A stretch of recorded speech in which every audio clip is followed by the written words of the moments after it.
Go.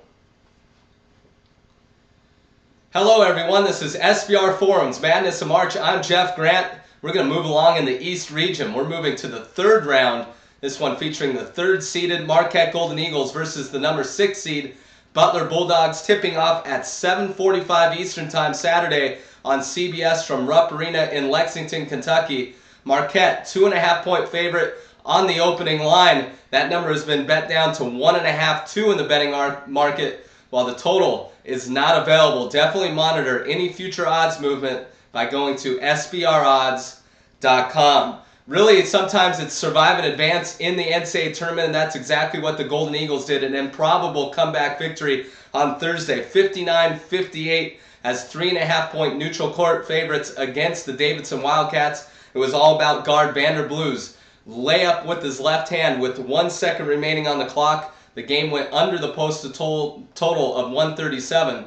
Marquette has won 3 of its last 4 games, but 0-4 against the spread during that span.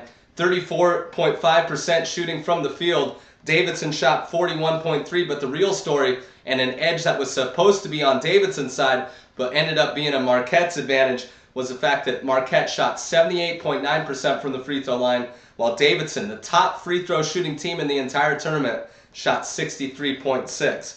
14 turnovers to 7 was the real story in the first meeting between these two teams, a non-conference game on November 19th, a 72-71 loss, the Golden Eagles to the Butler Bulldogs. That one taking place in the Maui Invitational, going over the total of 134.5, and the Golden Eagles are 1-3 straight up and against the spread as neutral court favorites of 3 points or less the last 2+ seasons, with the under going 3-1 in that situation.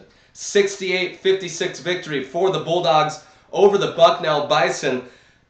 During the second half, it looked like Bucknell was taking control of that game. They went up by 5-7 points, but Butler was able to rally back after being in control of that game. The two teams combined for just 35 points, and something that's really shown up in the early action of this tournament is the fact that first half unders were on a real roll on Thursday. Of course, Bulldogs covered that game as 3-point favorites, going over the total of 122. They turned the ball over just 5 times in that game. So as I mentioned, 7 turnovers against Marquette in Hawaii, just 5 in its last game. So Butler taking care of the basketball. And Rodney Clark is the main scoring threat for Butler. 17 points in the opening game against Bucknell, and he hit a buzzer-beating 3 to knock off Marquette in Maui. 16-9 straight up, 18-7 against the spread. The last 25 NCAA tournament games.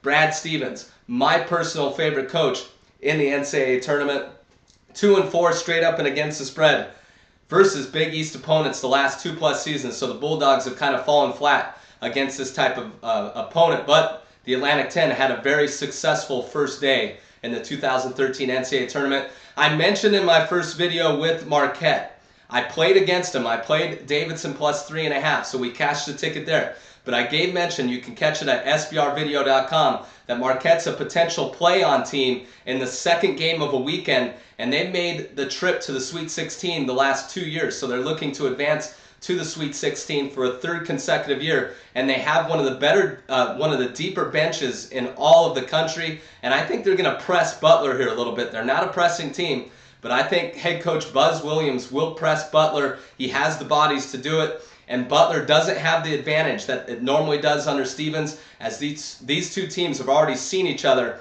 I like Stevens when he's preparing against another coach that two teams have not faced each other. So I'm going to elect laying the points here. My official pick, the Marquette Golden Eagles, -1.5 against the Butler Bulldogs. Best of luck over the weekend. This has been SBR Forums, Madness in March. Cut.